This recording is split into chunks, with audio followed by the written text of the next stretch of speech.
Welcome to Lead Different. What if the most dangerous leadership problem isn't incompetence, but the gap between who a leader appears to be in public and who they really are behind closed doors? Welcome to the Lead Different podcast. Today on the Lead Different podcast, leadership strategist, author, and leadwellsolutions founder Todd Hearnsberger shares how toxic leadership quietly erodes trust, culture, and organizational performance. After serving under a high-profile but deeply unhealthy leader, Todd made it his mission to help organizations identify dysfunction before it drives away their best people. In this conversation, you'll discover the warning signs of toxic leadership, why micromanagement crushes creativity, and how great leaders build cultures where people feel safe to speak honestly, grow, and thrive. Whether you lead a business, a ministry, a nonprofit, or a team, these practical leadership principles are going to help you build trust, strengthen your culture, and lead with character and integrity. Subscribe and join us as we discover what it means to lead different with Todd Hearnsberger.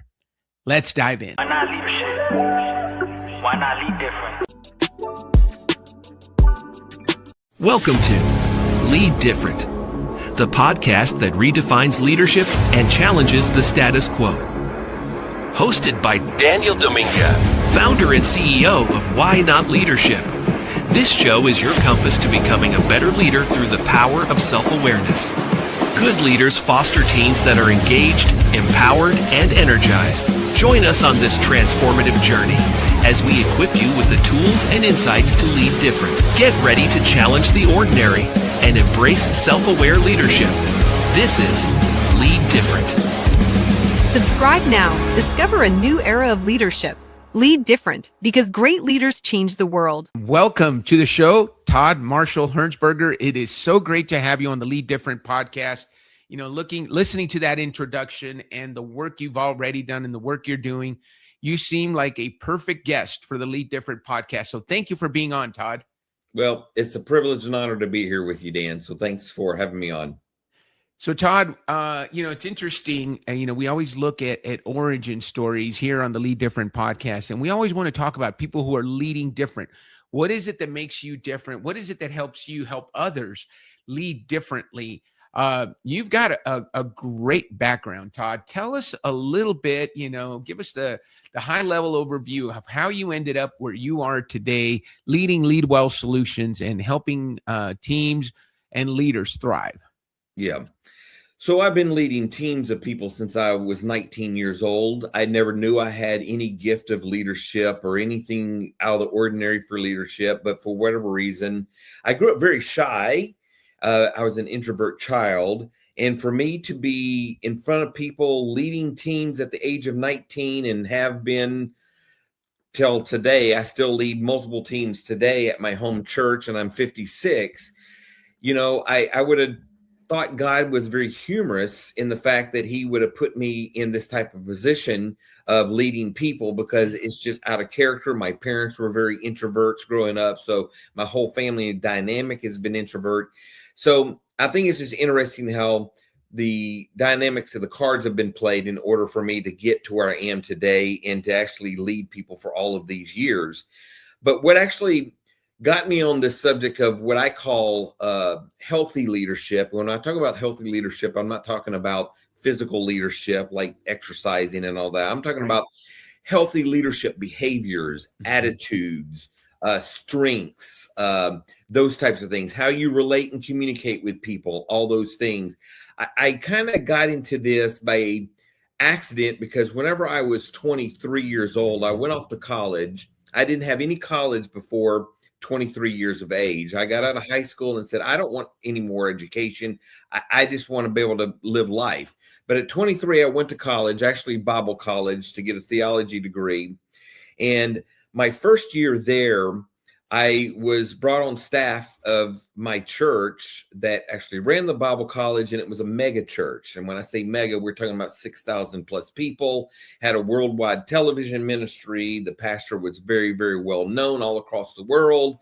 If I mention his name, which I'm not, some of your listeners may know who that person is. But when I got into that role of full-time ministry, of leading teams and leading the department, I found out quickly that that pastor was not all who he was in front of people as he was behind the scenes. He led a double life. Behind the scenes, he was hell to work for, miserable person. He was an extreme narcissist. He knew how to flip the switch on whenever the cameras came on, and whenever he was on the stage, he was able to put the best side of himself in front of people there. But behind the scenes, all of us who worked for him was miserable. And so that was the introduction of me being exposed to what I call dysfunctional, unhealthy leadership. And that is what spawned me to write my book, The Dysfunctional Leader. And you ask, you may think, well, why did you start with the dysfunctional leader versus maybe something more positive? Well, because I have, even since that time of working for him as a dysfunctional leader, unhealthy, toxic leader, I've also worked for a few other, not many, but a few other toxic, unhealthy leaders in this whole time span. And so it's caused me to have this great passion to say, leadership should not be unhealthy. Now, it doesn't mean leadership is perfect. Mm-hmm. We're never going to be perfect in how we lead, but we can lead healthy. We can have the right attitudes. We can lead in our strengths and have all the good sides of leadership. And so I wrote the book, The Dysfunctional Leader, because I wanted to shed light on this subject of unhealthy leadership and what traits or behaviors are common with those dysfunctional behaviors, and identify them so that there can be a solution brought to this path of learning all about the subject of unhealthy leadership. So talk me through. So you were in college, you started studying, and then at the same time you joined this major mega church. So was that your first job? And then walk us through, because that's a long time ago. If we're 56 years old, there's a big jump between that, working at that mega church, working for different entities between now and then discovering, working for some good leaders in between, and then some other toxic, dysfunctional leaders, and then walk me through. Maybe let's start there, because I think that was a forming point of your leadership perspective, working for this person who could turn it on for the cameras and be amazing for 6,000 people live, and then and thousands of people online, but be completely a different person. And you mentioned a couple of terms that I always want to dig into. Narcissism, it's so often misdiagnosed. We use that, true narcissists are narcissists everywhere. That's what I've learned. If you're a narcissist at work, you're a narcissist at home, you're a narcissist with your friends. Some people may display narcissistic-like behaviors, and then we'll get more into that. And you're the one studying organizational behavior, and you're the future PhD in that type of stuff. So I'd love to hear more of your thoughts on that. But take us through that. There's something that drew you to this ministry. So there was a honeymoon period, and then there was a period where the discovery phase, and then what led you maybe to leave that place and make a decision to go somewhere else and work for somebody more, less toxic. Yeah. So at 18, when I got out of high school, I was 19 years old, and I was approached by a business owner who had multiple retail stores in malls, and he was getting ready to open up a brand new location at another mall near me. And he said, "Hey, I want you to help me get that store open, and I want you to run it for me, get it off the ground." And so at 19, that I was exposed to this whole world of business and leading people. And so I did that for several years. And then there was a short stint of time where I got bored with that. And I went and got my certification as an emergency medical technician, got that certification, went and worked on an ambulance as an EMT, and did all that whole world for a few years. Then went to Bible college, worked for this dysfunctional, toxic leader for several years, got my degree in theology. And then at that time, when I got my degree, my wife and I, which I met there at Bible college, we met there, graduated. As soon as we both graduated together, we said we had to get out of this toxic environment. It was not healthy for us. And so we made a very strategic move to exit that. It was not a great exit, because any narcissistic leader is going to make the other person feel bad in whatever the situation is. But we didn't care. We left. we went to go start working in another local church in the city. And my wife and I served in pastoral ministry for about 20 plus years. And then I had some family illnesses that were going on that I had to take care of and move away. And so that started me having to get out of the ministry world and work in the corporate world.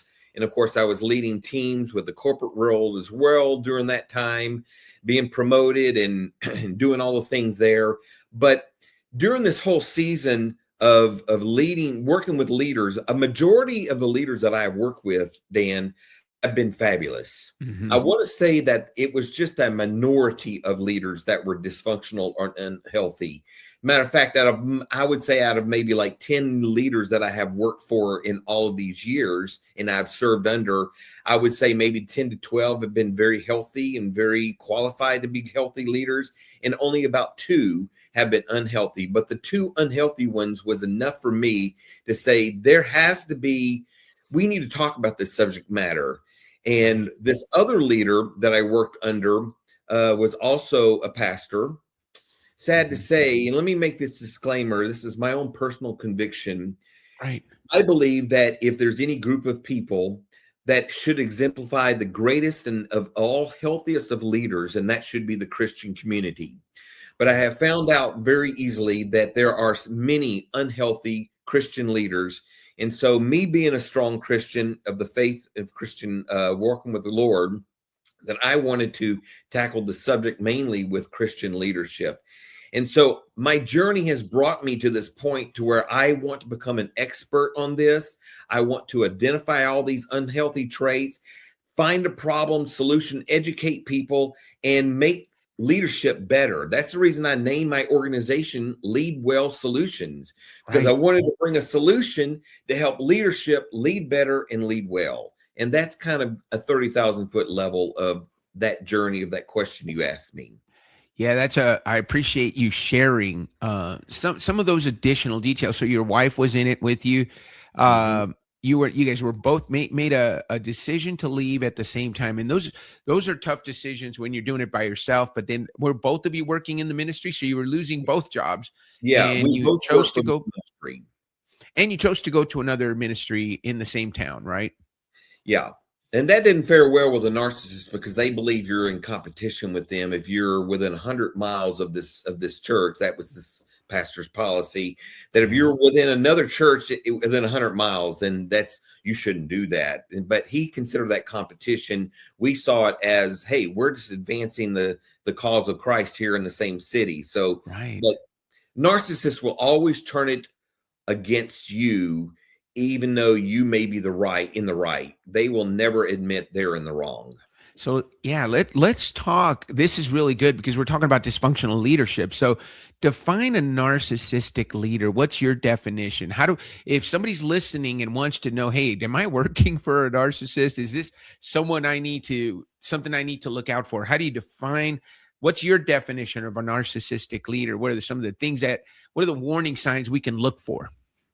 So a narcissistic leader is a person, and they don't even have to be a leader. They can be just a narcissistic person in general, not in leadership roles. A narcissist is someone who thinks only about themselves. Mm-hmm. Everything they do in life impacts what they do. They can care less about what other people think. They can care less about their behaviors and how it affects other people. Right. They have no sense of self-awareness. Mm-hmm. And that's important that I teach in everything that I do with making leadership better, is that we as leaders need to be self-aware of what our strengths are as well as our weaknesses. Right. We want to focus on our strengths, which we should, but we also need to identify our weaknesses. But a narcissist, their main weakness is the fact that it's all about them. They have no emotional intelligence to figure out how other people are feeling around them. And many narcissists, they know how to flip a switch. They know how to be super nice in front of the people they want to influence, and they can be super mean to other people on the other side, and they truly can lead a double life. Mm-hmm. So a narcissist is probably one of the most extreme, unhealthy, toxic leadership traits that anybody can ever have. And of course, there's the solutions to all that, but most narcissists don't want to be fixed. They don't think themselves as needing to be fixed. Mm-hmm. They don't see the bad side of them. They think everyone else is wrong, they're right. So that's what a narcissist is, according to my definition, in my personal experience. Yeah. So, yeah. And I think we've all experienced that type of person, right, in our lives. And we, by the time you get to our age, Todd, we start making choices that eliminate those types of people from our life, as you and your wife did early in your career. What if there's a leader listening, Todd, that is seeing themselves in that description, right? What are some things can you at Leadwell Solutions help a narcissistic leader lead well? For example, if you could go back to that leader now as someone, I think there has to be a willingness to want to get better. So has to be a willingness to understand that there's some issues going on. And what do we see in those organizations? Because obviously he was successful. This person was successful enough to create a mega church, to create a worldwide ministry and have followers all over the world. So there's no arguing with the success of the mission of what he was trying to do. But what we notice, what you and I notice as coaches, as people who are looking at leaders, is there are symptoms that happen in an organization that's led by a dysfunctional leader. Symptoms like turnover, symptoms like lawsuits, symptoms like people, your best people are leaving, and you've got a lot of turnover in key positions. So what are some symptoms that you see? Let's tackle these questions one at a time. What are some of the symptoms of toxic leadership? That's one. And then the second question is how can somebody who is leading in that way be helped, and what needs to happen in order for them to be helped? So let's go with the first one. What are some of the symptoms you see in those companies? So a symptom, of course, there's multiple symptoms, but I would say some of the symptoms of an unhealthy leader is the fact that the followers who follow them, and some people who are classified as followers may be paid staff. When you're a paid staff, you're forced to follow somebody who is above you as a leader, right? Right. As a volunteer, it's a totally different thing, because you don't have to serve a leader. If you're a volunteer, there's no strings attached per se. Right. But when there's a paycheck involved, that will force people to have to follow a leader. But a good telltale sign is the comments that you will hear from the followers towards that leader in private. You'll hear a lot of grumbling, background noise, people who talking at the water cooler saying stuff about that leader, what they don't like. They express between their coworkers their unhappiness. All those. That's a major telltale sign. Is what is the team saying about that leader in private?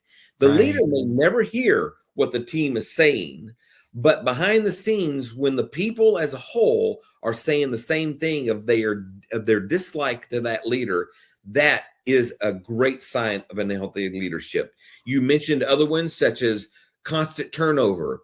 If there is a constant turnover in an organization, the leadership needs to be looked at first rather than processes and systems. It could be the leader is the problem and not the systems and processes. Now, that's a whole nother subject of system and processes, but having major turnover is another symptom. If the leader has self-awareness and they're in a meeting together with their team and they feel like their team is not fully engaged, they're not engaged in conversation, they're not engaged with excitement, that's another sign that the leader needs to say, hey, there's a problem here. We need to look at this. But most leaders who are desiring to be healthy will have enough self-awareness and emotional intelligence to want to make changes. So I use a spectrum.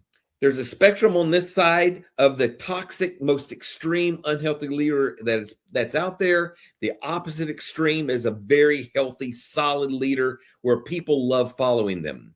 A narcissist can lean more towards the very opposite extreme of being so toxic that no one wants to be around them. I'm telling you, when I worked for this pastor and my wife did, and everybody on the staff, it was constantly, we were trying to figure out how can we thrive here and try to find some happiness, because after all, we were doing the Lord's will. We wanted to find happiness, but his extreme toxic traits on this side was very, very difficult to deal with. Now, your second question is how can a leader better themselves? Yeah, so let's say, yeah, I think the question is, let's say a leader is listening and they see some of themselves here, and they start saying, oh, I do have a lot of turnover. People aren't honest with me. I call it the big W. When when a key member of your team comes and resigns, and you're left saying, hey, what happened? You're doing the big W. People leave, and they didn't feel comfortable coming to you to let you know why they're leaving. So they've thought about this. You and your wife probably went through a discernment process that you made a decision to leave before you went in to have the conversation with this pastor to let him know that you were leaving. So that's not the time to say, hey, what can we do to make it better? But now let's look at a leader who's listening right now and says, hey, I'm seeing some of those symptoms in my organization. I want to avoid that. I don't want to be that bad leader. So what are some things that leaders can do? And then I really would love to talk about how you identify that. But let's talk about, what can a leader do? Okay. So we've always heard the phrase, success leaves clues. Mm-hmm. But I also want to add to that, failure leaves clues as well. Yeah. And if leaders will just have, again, that word self-awareness, be just self-aware enough to read the room, then they can make necessary changes. And a leader who may identify themselves with some negative, unhealthy traits, if they can identify those, they must be coachable. If they are not willing to be coachable, you cannot change somebody. There's an old saying that I heard a long time ago. There's 3 things in life you can't do. Number 1, you can't climb a fence leaning towards you. Number 2, you can't kiss a girl leaning away from you. And number 3, you can't help somebody who does not want to be helped. So if a leader identifies their weaknesses and say, hey, I identify with some of these traits that is mentioned in this podcast or mentioned in my book, and they're willing to change, then there is hope. But if they're not willing to change, if they're not willing to allow an outside pair of eyes to come in and say, hey, look, here's what we're seeing from our perspective, and are you willing to listen? And if they say yes, fabulous. But if not, you might as well move on and go somewhere else, because a person who's not willing to change is not workable with and coachable whatsoever. Really, really like that, Todd. Marshall Goldsmith talks about, in the Marshall Goldsmith Stakeholder-Centered Leadership, we talk about the fact that you've got to be courageous you got to have the courage to face that person in the mirror. You got to be humble enough to receive the feedback, and you got to be disciplined enough to implement it in order to get better. Right. So you wrote Dysfunctional, the Dysfunctional Leader. Tell us about what are we going to learn? We're going to put the links to your bio and links so that people can see the book. What are you going to learn as a leader or as someone wanting to be a better leader? What do you learn from the book, The Dysfunctional Leader, that you wrote? Well, let me first give you the 9 dysfunctional traits that I've written in this book. And I'm going to go back and I'm going to do a revision on this book, because I've already come up with some other new dysfunctional types that I want to add. So okay. I will eventually update and revise this. But here are the different types of leaders that are dysfunction that I have identified in the book. The bully leader, very similar to a narcissistic leader, because they can be very bullyish. Mm-hmm. But the bully leader, the clueless leader, the incompetent leader, the micromanager leader, the narcissistic leader, the no common sense leader, the passive leader, and the unethical leader. So all of those are unhealthy traits that if we can identify, if I can get leaders to read a book like mine to identify unhealthy traits and then do an inward dive of saying, do I have any of these unhealthy traits? And if I do see them, then I want to change them. That should be their mindset, is I want to become a better leader. Every leader should be growing in leadership in all of their skill sets and attributes. leadership is not a learn it one time and then forget about it.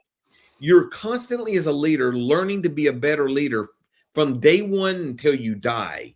That's Right. my philosophy of life. I had one person on my leadership team when I pastored a church. I was wanting to do leadership training, and I said, "Hey, I want you to be a part of my leadership training since you're one of the leaders." He said, "Oh, I've already had many leadership development classes. I'm not interested in anymore. I've learned everything I could." Well, as soon as he said that, I thought, okay, he put a cap on himself to where he will never, ever grow to be a better leader because he thought he's already arrived. In leadership, you never arrive in learning on how to be a great leader. And unfortunately, it was shortly after that, I released him from his leadership role because I couldn't have a leader who didn't want to grow in what it means to be a great leader. So hopefully I answered the question there. Yeah, you did, Todd. I gave a keynote a couple of weeks ago, and I used a scene from The Chosen, the pool at Bethesda, when the guy is there, and he's been there for years and years, decades, right? And the first question that Jesus asks him is, "Do you want to be healed?" And I think that's what you're talking. Do you want to be a better leader? Mm-hmm. Because if you think you've arrived, if you think you already know it all, and I guess that goes to the question that Marshall Goldsmith teaches us, hey, are you humble enough to know that there is work that needs to be done? And I love what you said, that this is a lifetime of learning that's going to happen. You're never going to know enough. You can never know enough as a leader to be the best leader you can be. And we will always make mistakes. I think it's how you deal with those mistakes that defines you as a leader, makes you a leader worth following or not, right? Right. So I created a tool that I call the 360 Leader. And basically it's a tool who's for leaders who are courageous enough to take this assessment. And what it does, I'm going to give you a very quick overview. The leader takes an assessment of 30 questions. And it's basic. It has the answers that are the same on each one, of like never, sometimes, most of the time, all the time, that type of an answer. So it's just read the question and click the appropriate button. And so the leader answers questions based on these 30 questions about themselves and their own leadership style. In other words, what do they see in themselves as leaders from their own perspective? Right. Now, here's where the other side gets with this leadership assessment. I ask for the contact list of the followers of that leader, whether they're paid or volunteer or whatever. And as long as the leader has permission, I send that same assessment to their team and reword the questions that allow the team to evaluate their leader on those same 30 questions or attributes. Right. And everything is done anonymously. So the leader never knows what the followers or the team is saying about them. I make it totally confidential. Right. No matter of fact, so it's not specific, but you get the general sense. It's a general sense. And whenever the followers or the team submits their answers to me, which I'm the one who gets them, I don't even ask for their name, their phone numbers, their contact, their email. I don't even ask for that because I don't want that. And I take the answers that the team members say about their leader, and I analyze what the leader said on the same dynamic of what the followers and the team does. And I analyze and I send a full, detailed analytical report to the leader and say, here's what you think of yourself as a leader, but here's what your team thinks of you as a leader. Right. And it allows the team to voice their opinion on what their leader is like without them getting in trouble and without names being mentioned. So that's a free resource I offer on my website. Any leader can participate in that if they're strong enough to be criticized and have constructive criticism into them. And some leaders can't take criticism. No, that's true. I appreciate that you brought that up, Todd, because I was going to ask you, so how do you help teams? So let's say someone hires LeadWell to come in, and the leader identifies as a toxic leader, knows that they've got some improvement to do. So they've got the courage to call you and say, Todd, I need your help. I need to lead well. Or someone in their organization has recommended and the leader has decided to take you up on it. So thank you for walking us through that. I'm sure there's more steps to it. There's probably a lot of information that you come up with what's the next step? Let's say you figured out, let's say you're working with Dan Dominguez, and I've taken the survey, and I think I'm the greatest thing since sliced bread, but my team has given you a different picture. How do you take that information? Just kind of walk us through a little bit of what it's like to work with Todd. If I'm a leader working with you, what's the next step? And you don't have to give away your trade secrets, but give us an idea of what we'd be going through.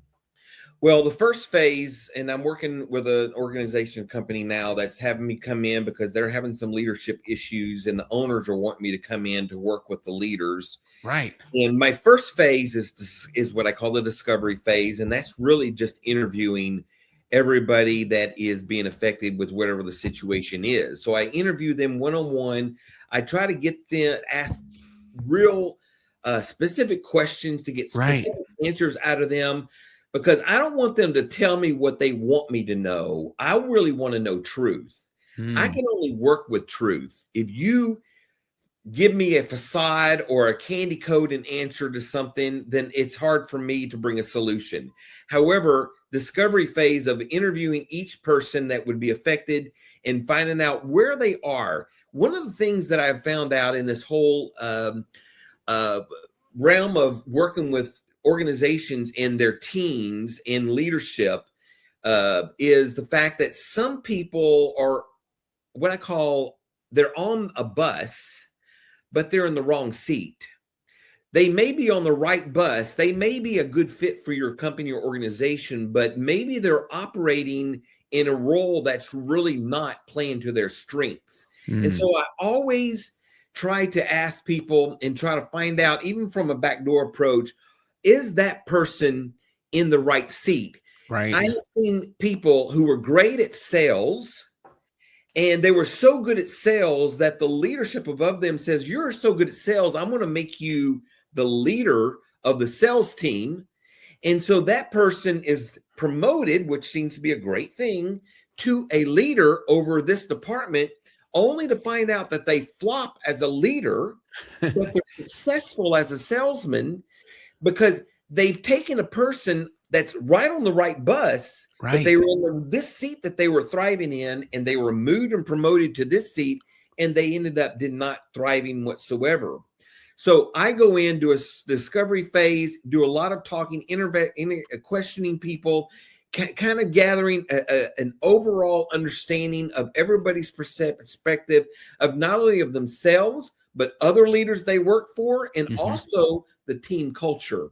What does the culture look like there? Because the culture tells a lot about the leadership, and we all know everything rises and falls on leadership. Right. And the culture will tell me more things than individual interviews would be. But that would be my first phase, is interviewing, gathering the information. Then I can identify what the problem or the pain points are. And then once I have the pain points identified, then I can start working with each leader individually and collectively as a group to say, here's what I've identified, and here's what you all have to accept as truth.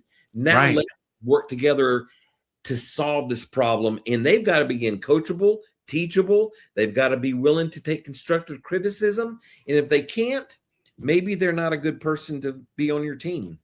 You So brought up I can go into a lot more depth. I'm just giving you a very 30,000 foot level. No, those are all very great points, Todd, that you brought up.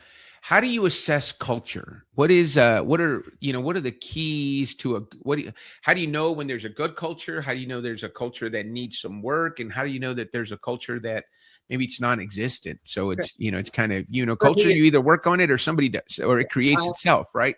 It's very easy. Just talk with the people who work there and ask them, are they happy? Do they love working there? Do they feel fulfilled? Doesn't mean they're working for a perfect organization. There will be problems. There'll be times where they're going to probably want to go and quit, but they stay there because they love what they do. They love the vision. They love the mission. And if you have people who are on the team after talking with them and they're complaining more than celebrating, that's a problem with the culture. That's a culture problem, which stems from a leadership problem, because culture is created by the leadership. and it's also sustained by the leadership and the team. So there's a whole dynamic that I can get into that we don't have time for, but that's, to me, is an easy guess of how to determine how what the health is of a culture is. What are the people saying about working there? Do they love it or do they hate it? I'm gonna go in a different direction here, Todd, because I had Jeff Scheffelbein on, and he talked about he owns multiple companies, and he says it is not our job as leaders to make people happy. It is our job as leaders to provide a place that provides fulfillment. So you mentioned it. You have to be fulfilled. You have to be sitting in the right seat, doing work that is meaningful, and that will lead to you being happy. Because a lot of people mistake, oh, my workers are happy. Well, if you put a pool table and you add bean bags and you play music and you add an espresso bar, people will be happy.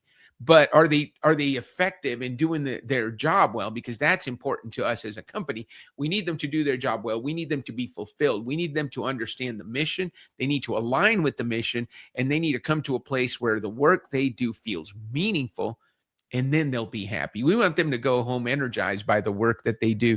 How do you define the difference between making your workers happy and making your workers fulfilled? And I think you probably agree with Jeff there.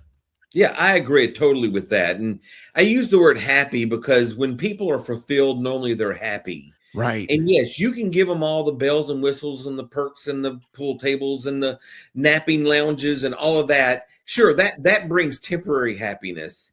But the actual fulfillment of doing the work and knowing that they have a mission that they're trying to achieve collectively together, that is obviously going to be more substantial proof than just being happy because they get a pool table that they can go shoot some balls with some friends. So Definitely the fulfillment is the ultimate level of success that I would measure is their fulfillment level.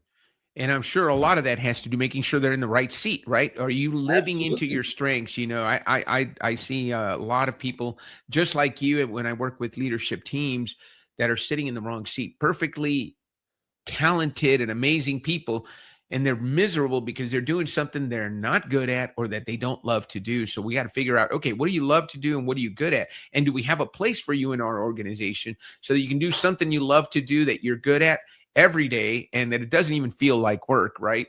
So you went through the list of the 9, and I didn't get a chance to get all of them. Do you mind repeating those for me? Because I have a couple of questions on that. There was the bully, the clueless. Go ahead and give me those 9 again. The bully, the clueless leader, the incompetent leader, the micromanager leader, the narcissistic leader, the no common sense leader, passive, and unethical. Wow. So this was the question, and I wanted to hear from you, which is because, I see a pattern when, after working with so many leaders and so many leadership teams, there are certain leader types that I see, and often the things they have to work on if we narrow down to one behavior, which of these is the most common leader, dysfunctional leader that you see?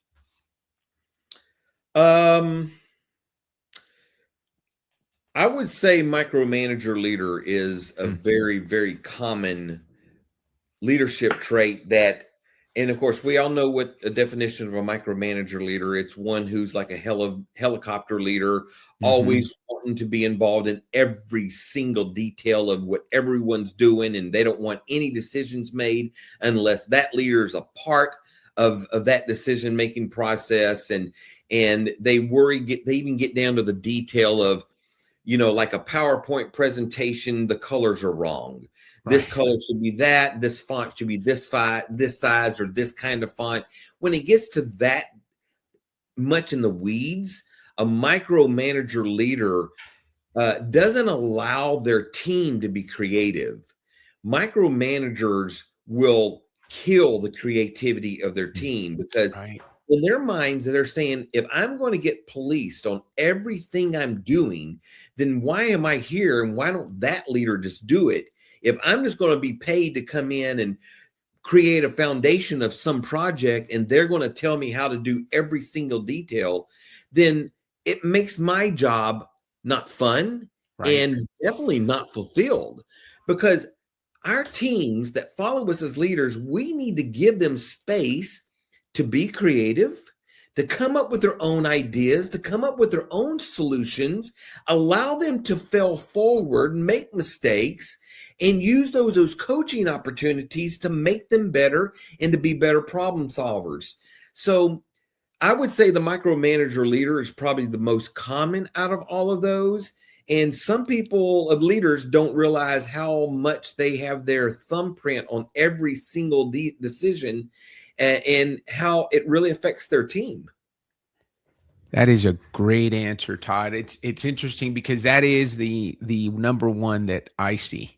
I think founders and leaders and CEOs, the biggest problem that they face is they started the company, right? They were there when there was one employee, and there's no way you're going to hire somebody that's going to be able to do it better than you. You started the company. And so you have to let go of that belief, because there are brilliant people out there that can come in and add their perspective, add to what you've already created and make it even better than what you already have. But you have to give them that freedom, as you talked about. So I really appreciate that answer. So Todd, you've been in leadership for a long time. You are now helping leaders become even better leaders. What was the one thing, what's changed in you? What's something that if somebody worked for you 25 years ago and they saw you today, what would they see different in Todd? Yeah, and that's a fabulous question, because this was a real life experience that happened, I don't know, probably several years ago, where I look back with hindsight, the saying of hindsight is 20/20. Sure. There's a lot of things I look back as a leader today that I look back at my leadership back in my younger days and thinking, man, I wish I would have done that different. Mm-hmm. I would have talked to that person differently. I would have made different decisions at that time. I wish I could go back and fix a lot of stuff that I know I did wrong today that I did back then. And so it's just, I had one particular, it was several years ago. I had somebody who had worked with me years ago. I don't know even how we even got connected, but we got connected after many years. And they had mentioned to me about how some of the things they didn't like about my leadership. Mm-hmm. And they were very grateful for the things I did for them also, but they were very open about their unhappiness with some of my leadership decisions. And back then I would have taken it personal and I would have taken it hard. But today I would have said, please tell me all about it. What would make me different from then to today would be if I had somebody who came to me who was a follower of me and said, hey, I'm having some struggles. I'm disagreeing and not liking some things about what you're doing. Can we talk? I would be like, today, absolutely. I am all about you telling me what you see and how I can be a better person. Mm-hmm. Because if I'm not healthy in a certain area, I can't change what I don't see. Right. And I would welcome that. Where back in the past, I might not have been so open to welcome constructive criticism, but today I invite it. That's the reason I teach organizations they must have a pathway for their teams to be able to provide feedback to their leadership of things that are going good as well as what's going bad, and don't take it personal. Right. And because they see things through a different lens than what leaders see that happen in the organization. And it's important that you allow them space to vent without repercussions. Mm-hmm. I used to do for many years in my leadership. It wasn't a performance, an annual evaluation. That was totally different. We did those, but I had what I called sharpening the saws. I actually created a little short video on YouTube on my leadwellsolutions channel that explains this in more detail. But I would go to all my team maybe twice a year, and I would say, okay, we have a sharpening the saw moment coming up here in X number of weeks. Be prepared for it. And I would tell them, I want you to come to me in this meeting and tell me everything that's going wrong. I want to hear the good, the bad, the ugly. And if there's anything that's not going right, I want to hear you. and there will be no repercussions. There'll be no judgments. I'm not going to sit here and give you the what ifs. I want to hear straight from you what you love and what you hate about working here, including about me.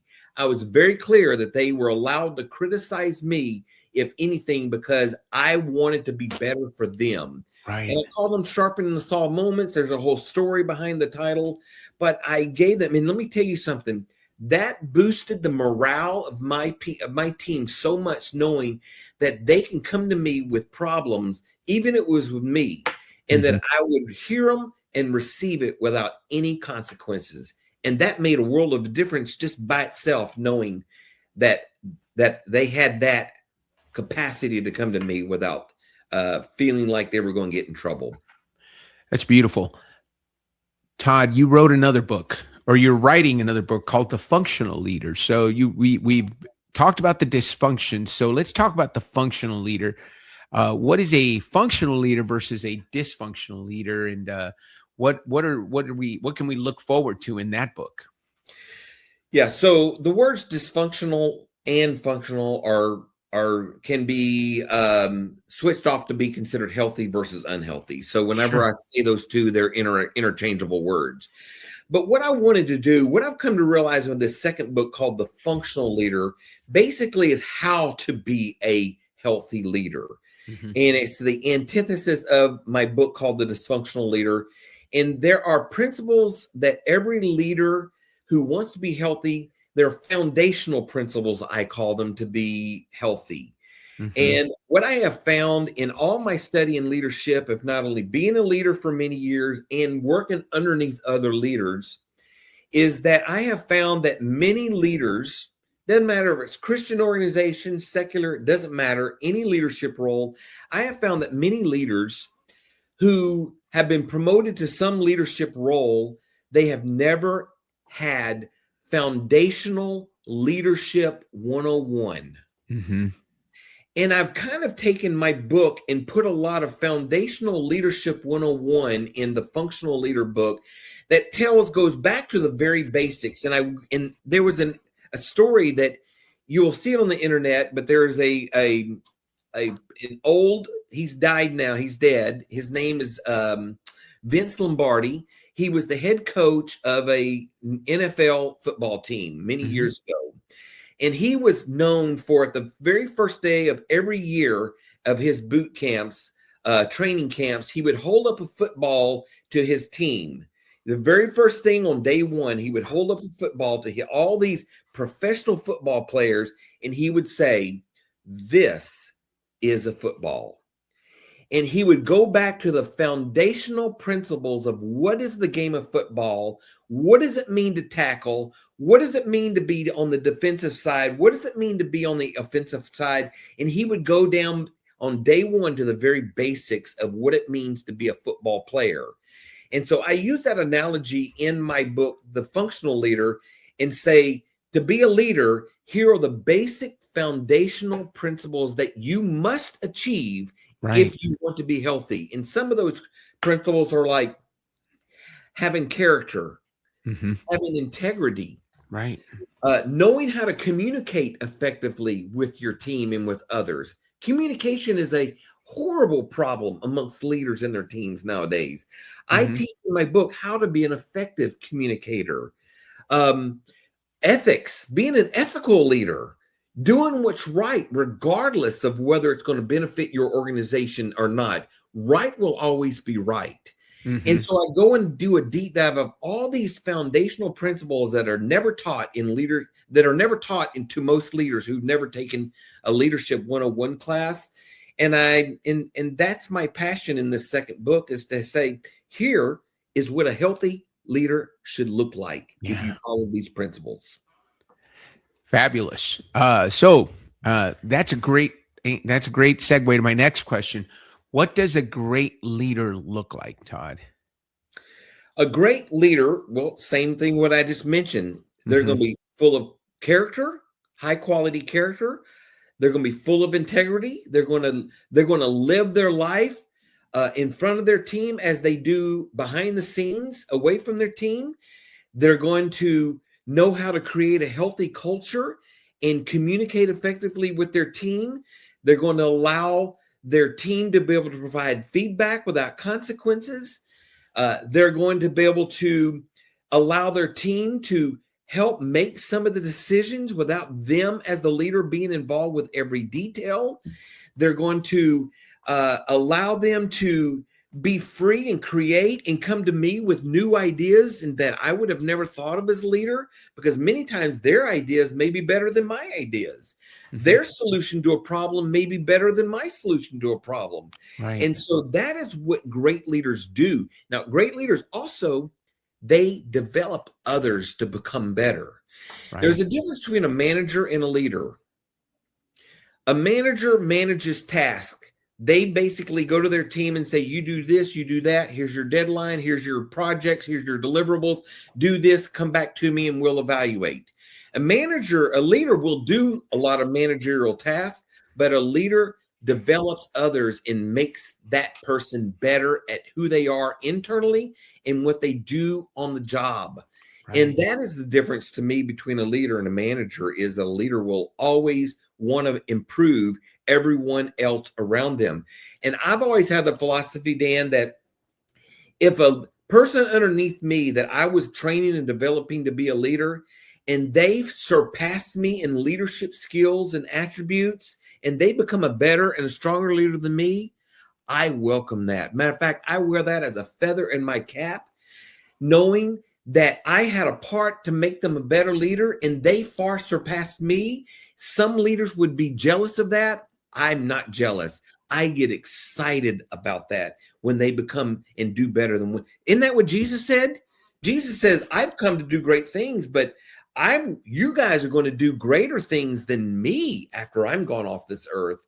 And so I live by that philosophy that we're to develop and create others to be better people and better leaders. That's a great example, and you're absolutely right, Todd. Let's talk about that. As we're closing, as we're getting to the top of the hour here, tell us what role has faith played in the organizations you've led, in Christian organizations, you've led in secular organizations. So you've done both.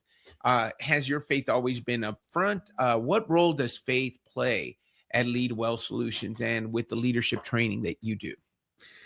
Yeah, so I was born and raised in church. I always joke that I probably was born on the pews. I've been to church my entire life. And back in the day, when I was younger, we went to church every time the doors were open. And the church doors were open many more times than what they are in today's modern church world. So I've always had the foundation of a Christian faith through my teenage years, especially into my work career as an adult. I've always been open about my faith. Now, do I go around preaching the gospel to everybody that I encounter and make them feel like they've got to serve the Lord? I don't do that. There's a healthy way to evangelize and share the gospel. I like to live my life and exemplify Christ in the way I live, more in my actions more than my words. But I do both. Obviously, being a pastor, I was able to live my faith out very openly because, after all, I was a spiritual leader for many years. But when I worked in the secular worlds, there were maybe some of the organizations weren't Christian. There was no Christian foundation. The leadership weren't Christian. I still live by Christian principles, biblical principles.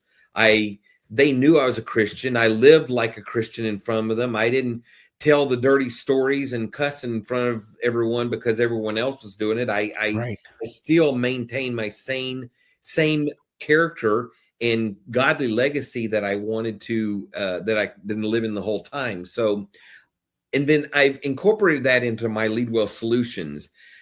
My philosophy is I don't mind working with secular organizations and helping them with their operations and leadership and everything that goes with what I do. But I really loved working with Christian organizations because I do bring a biblical perspective and a biblical worldview into everything I do, because I believe having God at the center core of everything we do, not only in life, but also in business, that we can get a lot more accomplished in the mission fulfilled when God is at the center. So I love to lead more with a biblical perspective. And I come to organizations who want to hire me and let them know I am a Christian, faith-filled believer, and I just want to let you know I may bring God into this conversation quite a bit. And if they're uncomfortable with that, that's fine.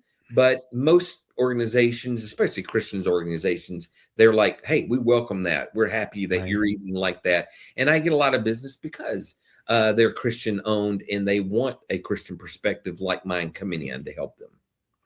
Excellent. So, Todd, thank you so much for sharing a lot of great leadership tidbits and a lot of great leadership knowledge and wisdom today. Where can people get a hold of you? What's the best place that people can go to find Todd Marshall Hearnsberger and Lead Well Solutions? Yeah, well, the main one, if I had to choose one, would be my website, and the website is leadwellsolutions.us. It's not .com, but it's .us. It tells everything about me. It tells all the services that we offer.